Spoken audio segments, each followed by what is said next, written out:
자, 14절을 다시 천천히 읽어봅시다. 시작.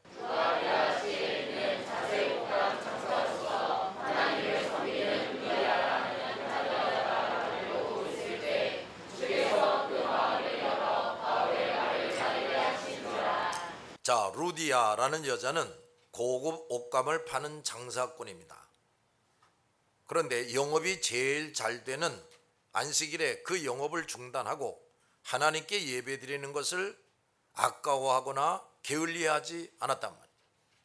세상의 어떤 일로도 안식일을 더럽히지 않는 성도였어요. 그 여인은 무엇보다도 소중한 자신의 영혼을 위해서 시간을 사용할 줄 아는 사람이었어요. 우리 그리스도인들은 이 세상에 사는 동안에 직업과 신앙의 조화를 잘 이루며 살 줄 알아야 돼. 직업 때문에 개인적 가정적인 신앙의 임무를 잘 할 수 없다거나 성도들의 집회에 참여할 수 없다는 것은 성도로서 합당한 이유가 될 수가 없습니다. 내가 돌봐야 할 가족과 신경 써야 하는 직장 동료가 있는데 어떻게 하나님을 더 잘 섬기고 내 영혼을 더 거룩하게 하고 성장시킬 수 있겠는가? 그런 생각을 하면 안 됩니다. 그런 생각을 자꾸 하면 결국에는 제대로 된 신앙생활을 포기하게 될 겁니다. 우리는 신앙과 직업 중 어느 쪽도 포기할 수는 없어요. 일하기 싫거든 먹지도 말라 하셨습니다. 그리고 구제하고 하나님께 감사의 예물을 드리기 위해서라도 수고하고 일해서 벌어야 한다고 말씀합니다. 그러나 우리 그리스도인들에게 있어서 직업이 신앙보다 우선일 수는 없어요. 하나님의 거룩한 명령에 따라서 또 뜻에 따라서 직업을 포기해야 하는 경우가 있는데 그런 경우를 제외하고 우리는 신앙과 직업 둘 다 조화를 이루며 잘 해나가야 합니다. 그런데 세상 직업이 신앙보다 우선이 될 수는 없다고 말해요. 그런 사람이 된다면 그가 바로 자기를 부인하지 않는 사람이고 자기 십자가를 지지 않는 사람이에요. 세상 직업은 최소한의 생계 유지와 선한 사업을 위한 수단으로 만족해야 돼요. 주님께서도 일용할 양식을 주십시오라고 그렇게 기도하라고 가르치셨어요. 이 말은 우리 직업에 있어서 일용할 양식을 하나님께 받는 것으로 만족해야 한다는 것입니다. 옛날 출애굽 시대에 하나님께서는 광야의 이스라엘 백성들에게 매일 만나를 아침마다 내려주셨어요. 그런데 만나를 하루분만 거두게 하셨어요. 이틀 이상의 분량을 거둘 수도 있지만 이틀 이상을 거두어서 내일 먹겠다고 이렇게 남겨두면 그 다음날이 지나면 다 썩어버렸어요. 우리 그리스도인들은 하나님의 자녀고 하나님의 백성입니다. 하나님이 우리의 아버지이십니다. 이런 사람들은 하나님께서 이 땅에서 필요한 것을 반드시 보장해 주시는 것입니다. 하나님은 이스라엘 백성으로 하여금 광야로 가게 하셨어요. 그들의 의복이 해지지도 않게 해주셨다. 발이 부르트지도 않게 해주셨다 그랬어요. 그러므로 그들은 또 다른 옷감을 짜고 옷을 만들기 위해서 애쓰거나 새 신발을 만들거나 새 신발을 사 신으려고 애쓸 필요가 없었어요. 혹은 약을 만들고 그것을 구하려고 애쓸 필요도 없었어요. 그러면서도 그들은 하루하루 하나님을 따라서 그 가나안, 천국을 의미하는데 가나안으로 가는 것에 있어서 별다른 지장이 없었단 말이에요. 이스라엘 백성들이 하나님께서 하나님의 종 모세를 통해 명령하시는 대로 순종하고 그가 인도하는 대로 그저 잘 따라가기만 하면 어떤 것도 부족하지 않았습니다. 그러나 이것을 잘 못해서 하나님께서 진노하시게 되면 하나님이 책임지고 돌봐주신 은총이 중단되는 겁니다. 그리고 다 잃어버리고 광야에서 다 몰살을 당해서 가나안에 들어가는 약속도 그들과는 무관하게 되어버렸어요. 다 같이 끝까지 견디고 이기고 남는 사람. 이런 사람이 바로 하나님께 순종하고 충성한 여호수아와 갈렙 같은 사람인데 이런 사람만이 가나안의 약속을 받게 되는 거예요. 우리 하나님의 자녀들은 모든 것을 지으시고 소유하시고 생사와 화복을 주장하시는 하나님을 전적으로 신뢰하고 무엇보다 먼저 그의 나라와 그의 의를 구하는 것, 즉 하나님의 말씀부터 순종하고 사명부터 잘 감당해야 합니다.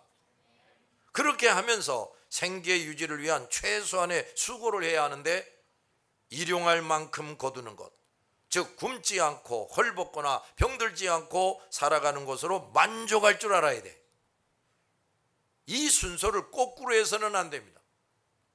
일용할 양식 이상의 것, 즉 한 달, 1년 쓸 것을 짧은 시간에 다 얻겠다고 힘쓰지 말아야 된다 그 말이에요.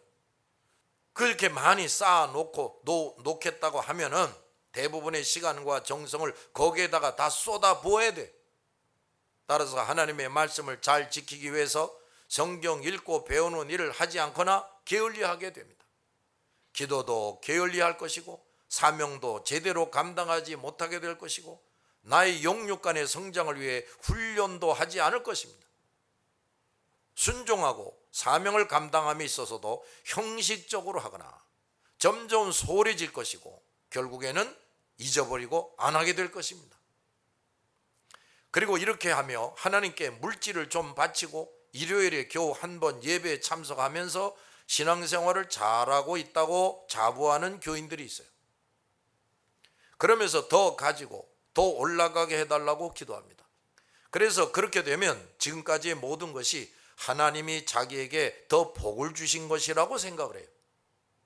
실상 이 사람들은 하루 먹을 것으로 만족하지 않고 애쓰며 생활함으로써 하나님께 순종하지 않고 충성하지 않았던 사람들이, 따라서 그는 자신을 영육간에 성장시키고 무장시키는 일도 하지 않은 사람입니다. 그의 믿음은 점점 이루어져 가고 또 악화되고 있었던 거예요. 점점 순종하지 않으며 할 일을 하지 않으며 자기 할 일을 다른 사람들에게 떠넘기는 사람들이었어요. 이런 사람은 세상에 속한 그리스도인이요 성숙하지 못한 교인이고 어린아이 신자요 행함이 없는 죽은 믿음을 가진 사람이 바로 이런 사람이란 말이에요. 또 주님을 주인 삼지 않는 사람이 또 이런 사람이에요. 마귀를 기쁘게 하는 사람이 이런 사람이에요. 다른 사람들과 특히 어린 사람들에게 나쁜 것, 잘못된 것을 보여주는 사람, 하나님, 교회, 이웃을 위해서 써야 할 은혜와 시간과 건강과 지식과 경험, 이 모든 것을 자기 욕심과 포부와 야욕을 위해서 다 써버리는 사람들이다. 끊임없이 하나님과 교회와 성도의 명예를 더럽혔던 사람들이 어느 성도보다도 게으르고 불충하고 악한 종들입니다. 그런 사람과 그 자손이 아무리 돈을 벌고 원하는 대로 됐다 할지라도 그것은 결코 하나님이 주신 복이 아니란 말이에요. 불신자 중에서도 우상숭배와 온갖 죄를 저지르고 살면서도 부귀영화를 누리는 사람들이 많아요? 안 많아요?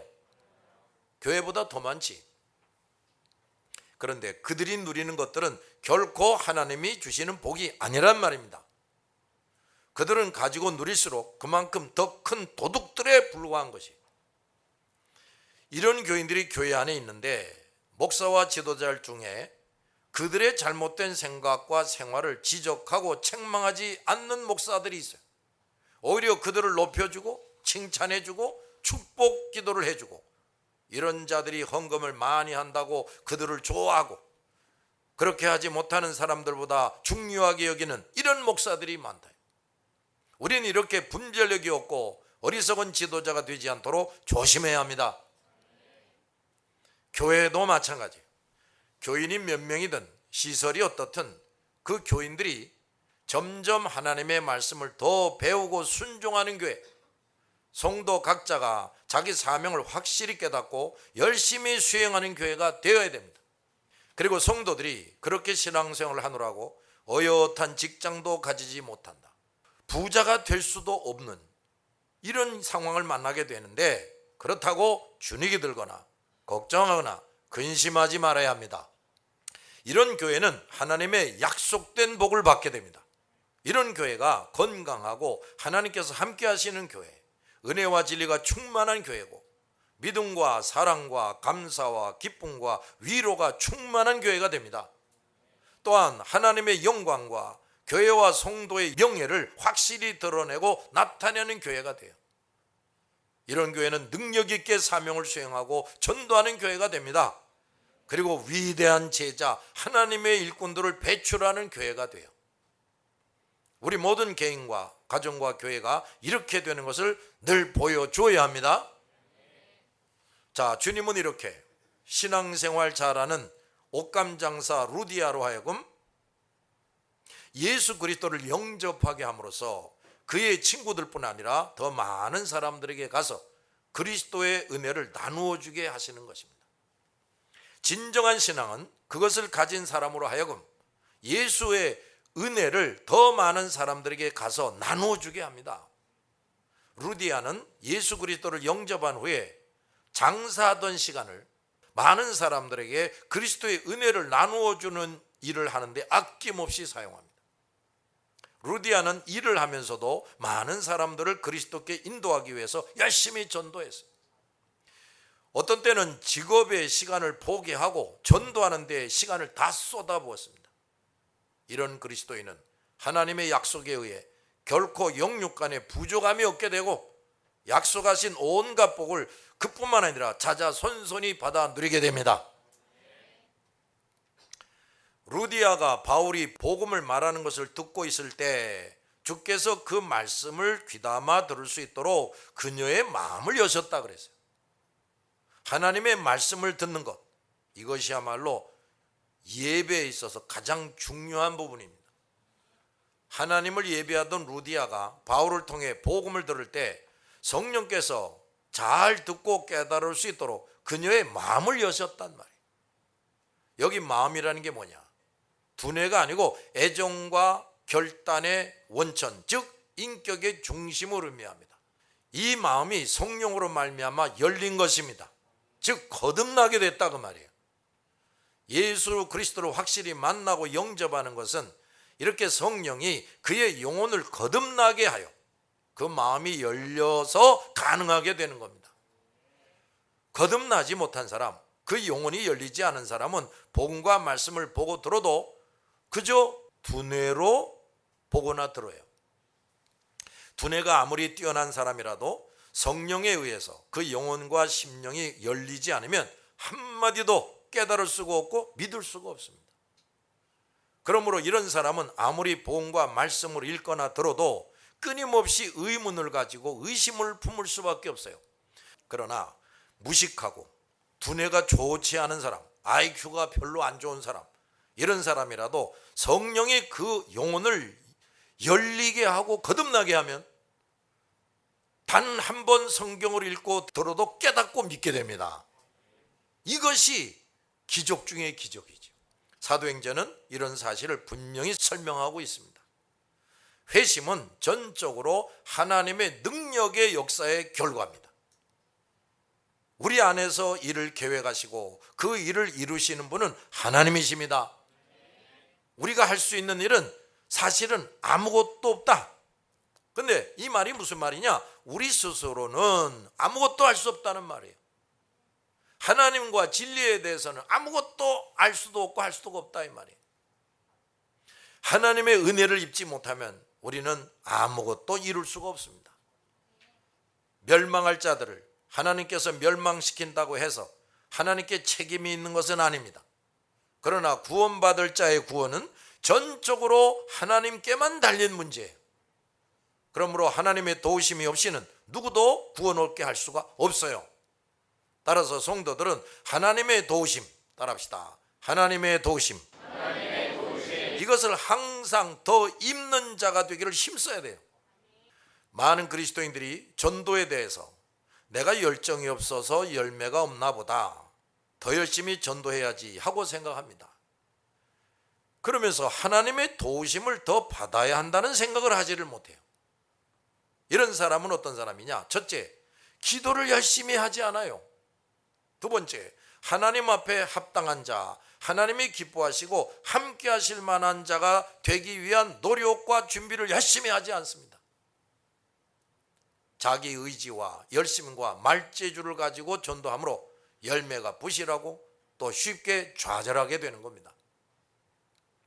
우리 모든 성도들은 전도를 비롯한 하나님의 일을 할 때 무엇보다도 열심히 다 같이 기도해야 된다.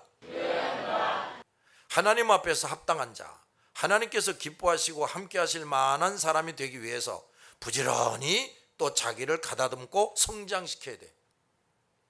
더욱이 회심의 문제는 심적인 문제입니다. 그것은 마음, 즉 내적인 인간, 심령을 새롭게 하는 일입니다.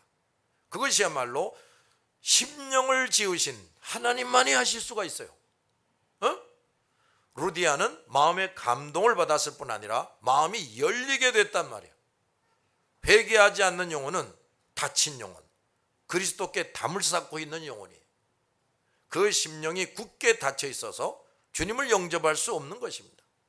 그러나 영혼을 만드시고 다룰 수 있는 주님은 그 닫힌 문을 두드리고 계십니다. 뿐만 아니라 주님이 선택하신 자라면 그 마음의 문을 열고 주님을 맞아들이게 합니다. 그리스도가 열면 어떤 철문도 부서지고 열립니다. 천하의 가장 악한 자라도 주님이 여시면 그 완악한 철문이 열리고 그리스도를 맞아들이고 새 사람이 되는 겁니다. 그러므로 이 주님의 손이 함께하는 사람, 이 주님의 손이 함께하는 사람이 되지 않고는 영혼을 구원하는 일을 제대로 할 수가 없어요. 주님이 여시면 이해하지 못하던 마음의 문이 열려서 이해하게 돼. 의지의 문이 열려서 받아들이기로 결정을 하게 되고, 감정의 문이 열려서 거룩한 하나님의 사랑을 감지하고 느껴서 기쁨과 감격을 누리게 돼. 귀의 문이 열려서 그리스도의 음성을 듣게 됩니다. 입술의 문이 열려서 그리스도를 자신의 구주로 시인하게 돼요. 우리 전도자들은 그리스도께서 전도 대상자들의 그 이해의 문, 의지의 문, 감정의 문, 귀의 문, 입술의 문을 열어주시도록 열심히 기도해야 됩니다. 사람의 마음의 문이 열리는 문제는 하나님의 말씀이 있는 곳에 참석하고 그 말씀을 경청하느냐의 결정이 납니다. 그러므로 전도자와 선생들은 사람들이 말씀을 주의 깊게 듣도록 적극적으로 이끌어줘야 됩니다. 특히 아이들을 상대로 하는 어린이 부서 교사들은 이것을 잘 할 줄 알아야 돼요. 아이들은 주의가 언제나 산만하고 잠시도 가만히 있지 못하는 특성을 가지고 있어요. 끊임없이 한눈을 팔고 끊임없이 떠들고 도무지 말씀을 듣지 않는 그 아이들은 그럴 수밖에 없어요. 그런데 계속 그러고 있는데 교사 혼자서 떠들어서는 안 된다 이 말이에요. 아이들이 호감을 갖고 선생의 말을 주의 있게 들을 수 있게 하는 지도력을 갖춰야 돼. 하나님과 진리를 더 알고 더 큰 은혜를 받기 원한다면 하나님의 말씀이 가르쳐지고 있을 때 불참하지 말란 말이에요. 그리고 주의를 집중해서 경청을 해야 된다 이 말이에요. 졸거나 왔다 갔다 하거나 잡념에 빠지지 말아야 돼요. 하나님의 말씀을 들을 때마다 이렇게 되지 않고 있는 사람은 이런 문제를 먼저 치료받기 위해서 간절히 기도해야 됩니다. 15절 시작.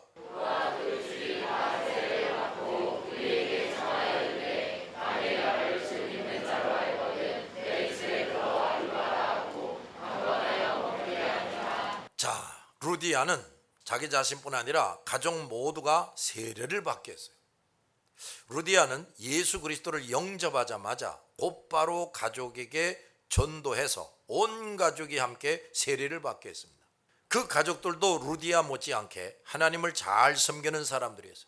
그렇기에 루디아를 통해 복음을 듣는 즉시 예수를 영접했고 다 같이 세례를 받을 수가 있었습니다. 그만큼 루디아는 또 집안에서 영적인 권위와 지도력을 탁월하게 발휘한 여자였어요. 우리도 루디아처럼 영적인 권위와 지도력을 키워나가야 합니다. 그래서 가정이나 학교, 직장이나 교회 등 어디서든지 하나님께서 우리에게 주신 영적인 권위와 지도력을 가지고 사람들을 신속하게 예수 그리스도를 믿고 치료되고 변화되고 성장되게 해야 돼. 영적인 권위와 지도력을 소유하지 못하고 인간의 수단이나 노력, 인간의 지식, 또 뭐 아름다운 말, 매끄러운 말, 뭐 부드러운 말을 가지고 아주 사람들에게 뭐 설교 잘하고 전도 잘한다. 그거 절대로 좋은 열매가 나타날 수가 없어요. 그런 사람들은 무능한 종들이란 말이에요. 우리에게 청하여 이르되 만일 나를 주 믿는 자로 알거든 내 집에 들어와 유하라 그랬습니다. 루디아가 이렇게 말한 것은 몇 가지 아주 귀한 이유가 있어요. 첫째, 자신과 그 집이 받은 은혜에 감사를 표하기 위해서였어요. 두 번째, 하나님의 사람들에 의해서 하나님에 대한 가르침을 더 충분히 받기 위해서였습니다. 세 번째, 하나님의 사람들을 조금이나마 돕기 위해서 그렇게 했어요. 만일 나를 주 믿는 자로 알거든 내 집에 들어와 유하라 했는데, 루디아는 바울 일행이 하나님의 사람들이라는 것을 잘 알았던 겁니다. 그리고 자신과 그 가족은 이제 그리스도와 한 몸을 이루었기에 그들을 자기 집에 와서 유하게 하는 것을 지극히 마땅한 일로 여기게 된 거예요.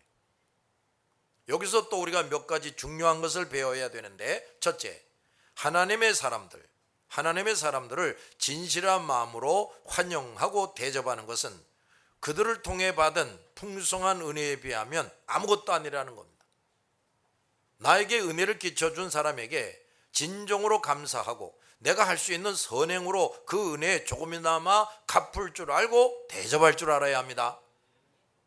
그들이 나를 깨닫게 해주었고 깨어나게 해주고 치료해주고 다듬어지게 해주었고 성장하게 해주었고 신령한 기쁨을 누리게 해주었다는 것을 잊지 말고, 그러한 사람들에게 음식을 제공하거나 잠자리를 제공하는 것은 그 받은 은혜에 비하면 아무것도 아니라는 것을 알아야 돼요. 그러므로 진심 어린 마음과 그리스도를 머리로 한 몸이 되었음을 믿는 믿음 안에서 다 같이 하나님의 사람들을 선대해야 한다. 두 번째, 하나님의 사람들이 나에게 진리를 계속 말해주게 하므로 깨닫지 못하던 것을 더 깨닫게 되고, 병든 영혼이 치료되고 그동안 문제되었던 것에 해결점을 찾게 됐을 때 그것으로 그치지 않고 또 다른 은혜를 사모해야 되는 겁니다. 많은 성도들이 이걸 너무 잘 못해요. 하나님의 종들이 가르치는 말씀을 통해 거룩한 진리를 깨닫고 은혜를 받았으면 계속해서 그들을 통해 주시는 것들을 사모하고 그들이 말씀을 가르칠 때 그 자리에 불참하지 말라 그 말이에요. 더욱이 그 사람들을 내게로 더 가까이 초대해서 조금이나마 선대하면서 그들의 입에서 나오는 가르침들을 더 받기를 적극적으로 힘써야 돼요. 이런 사람이야말로 지혜로운 사람입니다. 세 번째, 하나님의 사람을 만나면 그가 그 거룩한 사명을 수행하는 일에 내가 무엇이나마 도움이 될 수 있을지를 살펴봐야 돼요. 하나님의 사람들, 특히 전도자는 자기의 의식주를 위해서 다른 사람들처럼 많은 시간을 사용할 수가 없어요. 따라서 그들의 잠자리나 식사, 의복, 또 다른 필요한 것들을 조금이라도 돕는다면 그 거룩한 일에 동참하고 선을 베푸는 것이 되고, 그 누구에게 선을 베푼 것보다도 거룩하고 가치 있는 도움을 주게 되는 겁니다. 이런 것을 분별하는 영적 지각을 소유할 수가 있어야 돼요. 하나님의 일을 열심히 하고 전도를 열심히 하는 사람의 현실적인 형편에 대해서 무관심하거나 냉담한 교인이나 동력자가 되지 말아야 돼요. 그런 사람들이 바로 이기적인 사람이고 영적 지각과 분별력이 부족한 사람이고 나아가서 주님을 진정으로 사랑하고 섬기지 못하는 사람이고 성숙되지 못한 사람이라고 말해요. 내가 앞장서서 일하지 못하고 전도하지 못하고 있다면 그런 일을 앞장서서 하고 있는 사람들에게 적어도 끊임없이 관심을 가지고 그들을 위해서 기도하고 기회가 있으면 있는 대로 그들을 격려하고 무엇이든지 도움을 주는 사람이 되어야 돼요. 바울이 강가에서 만난 사람은 루디아뿐 아니라 그 옆에 다른 여자들도 있었어요. 그들도 루디아처럼 예배하는 사람이었는데 오직 루디아만이 성령이 그 마음을 열어주셔서 복음을 받아들이게 됐습니다. 나머지 여인들도 후에 이제 루디아에 의해서 말씀을 듣고 마음의 문이 열려져서 예수를 믿었을 것이라고 짐작은 합니다. 그런데 성경에는 그런 기록이 아직 없어요. 바울은 그날뿐 아니라 그 전에도 며칠간 사람들에게 복음을 전했습니다. 그러나 루디아 이전의 사람들은 복음을 받아들이지 않았어요.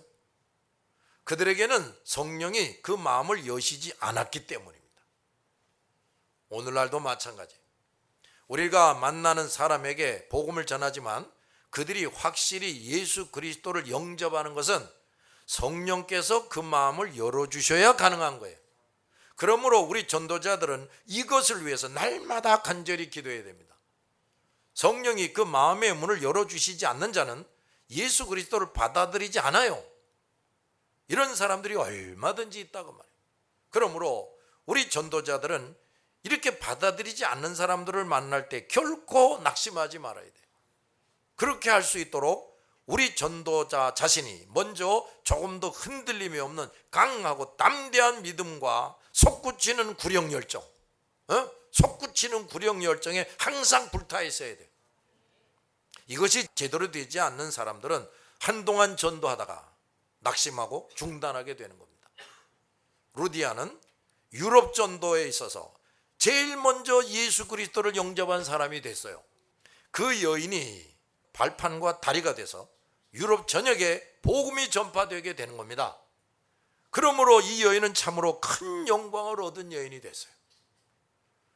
무명의 여인을 시작으로 유럽의 복음이 퍼지게 되는 겁니다. 복음 사업은 이렇게 종종 작은 인물들, 남들이 별로 알아주지 않는 인물들을 시작으로 점점 복음 사업이 커지게 되는 거예요. 예수님도 사마리아 사람들을 전도하실 때 그 물을 길러 나온 천한 여자, 창녀지요. 물을 길러 나온 창녀를 제일 먼저 믿게 하시고 그 여인을 통해서 많은 사마리아 사람들을 믿게 하셨어요. 주님 자신이 낮고 천한 신분으로 이 땅에 오셨고 복음은 종종 낮고 천한 사람들로부터 시작해서 점점 퍼져나가게 합니다. 그러므로 전도자들은 결코 사람을 차별하지 말아야 돼.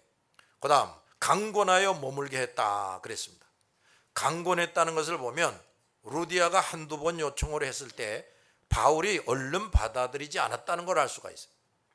바울은 피전도자에게 조금도 부담을 주려고 하지 않았습니다.